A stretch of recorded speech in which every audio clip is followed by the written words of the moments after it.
It's episode 5, and I thought I'd give you guys a quick update about the issues and problems that we've been having with the drift project. Now, I did buy this kit from eBay. It's from a quite well-known shop in Hong Kong called RC Mart. You may have heard of it, but because it's in Hong Kong, it's going to be very difficult to return or ship back. It's going to be quite expensive, and it's going to take weeks and weeks.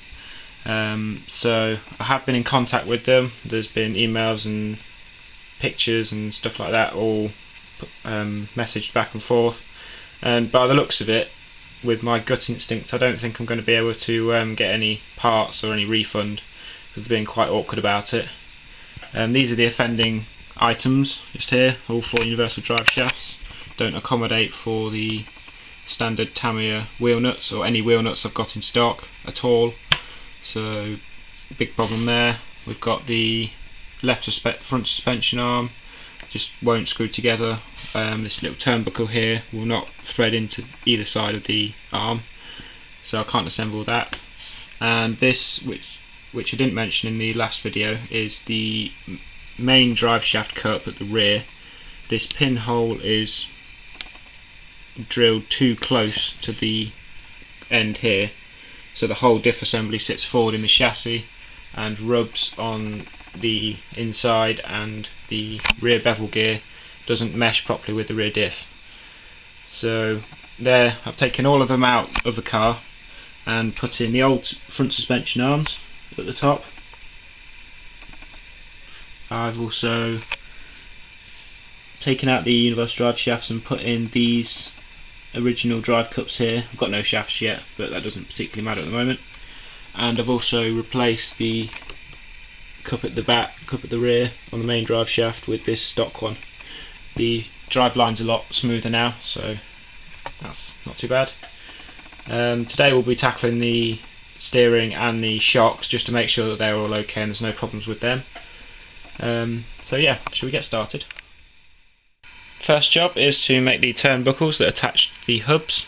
Now these are the standard stock ones, just here, just solid pieces of plastic, and they were screwed in rather than having ball joints, which meant that the suspension couldn't actually travel properly, because this was just a stiff part and it was just basically holding the suspension down and wasn't allowing it to move.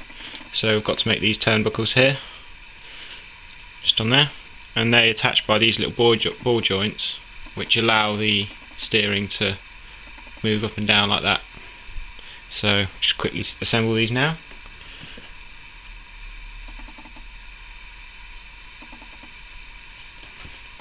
That was a bit tougher than I thought it was going to be, but they're all done. Had to be tightened down to 41mm on both sides. So now it's just a case of putting the steering together. Got these nice orange bits here. Let's just hope they work and hope they're not faulty.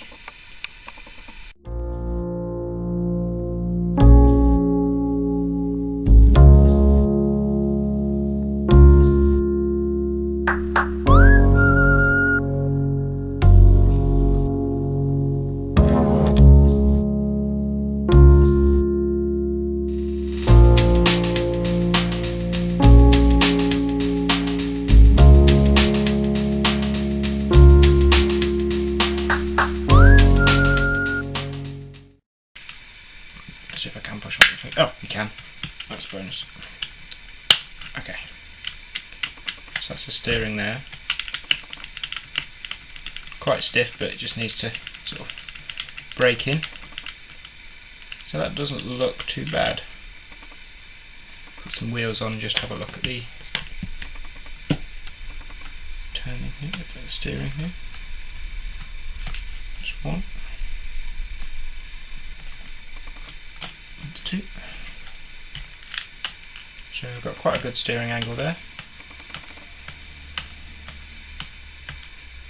And obviously you can see that it still allows the suspension to move like that, because of those ball joints that those turnbuckles are sitting on. So it's nice. Right, so the spare parts I'll show you now and see if you think this makes sense. So there's all the steering in there. It's a little bit stiff, but I think it's just those ball joints there that need a bit of greasing up, so I'll do that off camera. Looks really nice though. but these are the spare parts left over. We've got these washers here, which I assume went on the top of these here. It's going to focus, there you go, on the top there. And as you can see by the instructions, all white, on there the screw just goes straight to the bearing and then straight into that part there. But on the photo there, which is that, but screwed down, there's like a little thing there, like a little plastic bushing there. So it's different on one side than it is the other. That's very strange. And then we've got two extra screws here. I have no idea where they go. And we've got some of these as well. They're like little spacers. So it seems to be okay for now. If it breaks, then we'll know that we're missing a part. So we'll just go over to the shocks now. Right, okay, I've unpacked all of the shock elements, let's say, and there is so much adjustability in this, I don't know what I'm going to do. So they're all the seals and stuff, they're all sort of the piston, they go inside. We've got various holes for various rebound settings and all this stuff, all this adjustability. Got the titanium rods there, more seals and a couple of O-rings and things. They're the main sort of body with the threaded body shocks, all aluminium, very nice. And 5 sets of springs, all different stiffnesses, blimey, and some oiled air. It's in it says 300 CST, and I usually work by weights. So I'll have to work out what kind of weight that is. I'm only going to assemble one on camera. I might assemble the 3 beforehand and then show you assembling one when I know what I'm doing, because I've never built a shock before, so this is going to be very confusing. Right, these are all the elements that go into a single shock on the car. All of this has to be assembled, so I'm going to attempt to show you that now. Right, so we start with the shaft, titanium. We place a C-clip just there.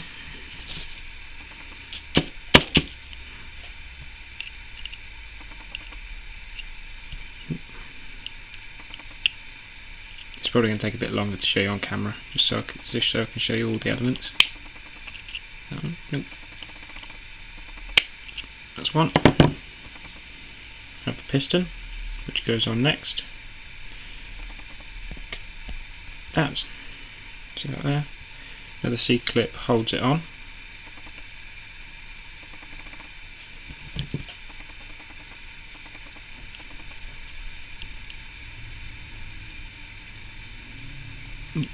Go on.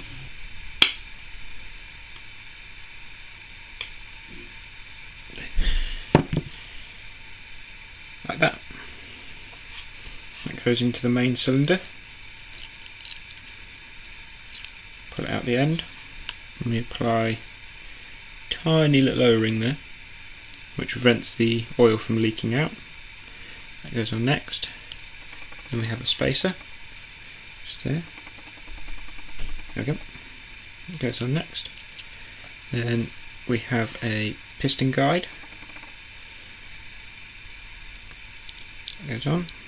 That all gets shoved into this little area here. And then the bottom cap goes on, like that. So now you can see the piston just about in there, get the light in there, that moves up and down, there, like that. And then we have the top part, so we have a, what's that called? That's an oil seal, with a urethane bushing in there. Put in the middle.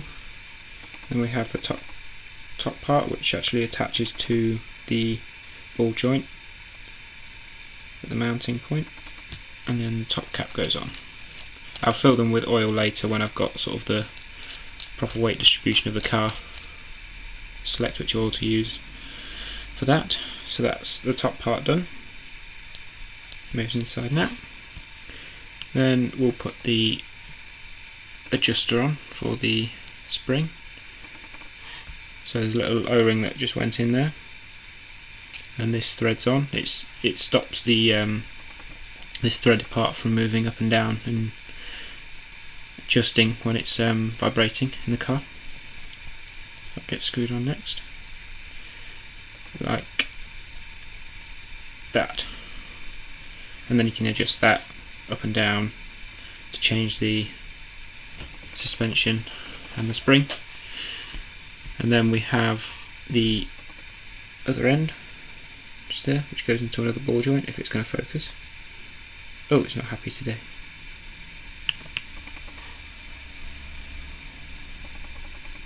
Oh, there we go. 5 minutes later. Now these are very stiff to get on, and I have scratched these before, but I found an ingenious way of not scratching them. Got a bit of heat shrink here. Just place that over the shaft there. Set pliers. Hold down as hard as you can, like that, and then just get a thin like screw or something that will just go through there and just turn that around. Got to hold down really tight, otherwise the shaft will spin in the pliers. Nearly there. Keep turning.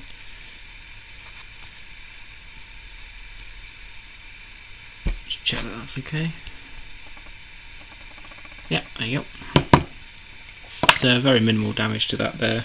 It's very difficult to do. I don't know if you can see that, if it's going to focus again. Yeah, there you go. And then last bit is just to put the spring on, like that. And then this spring holder just clips on like that.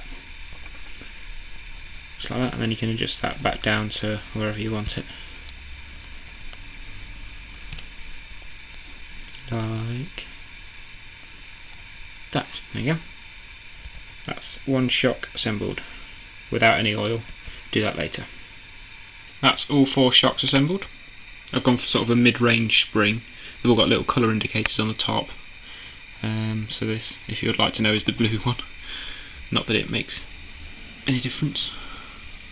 Again, like I say, no oil in them yet. Do that later on. So now I've just got to mount them on the car, and we'll be ready to go. There we go. We now have a rolling chassis. Got the wheels on using the hex nuts that came with the kit, but I'll probably get some that actually tighten down onto the shaft, so there's less play in the wheels. But it's looking really, really nice. We may have had problems, but it still looks absolutely wicked. These are all the stuff that's left over from the shocks. All these little bits, lots of adjustability. So I'll be playing around with the setup and just getting it just right for the way I drive. So that's pretty much it. Shall we put the bumper on? I think we'll put the bumper on now with the nice mount. Put that on now. So just put you down. There you go. Just about to see that. Just cut this open.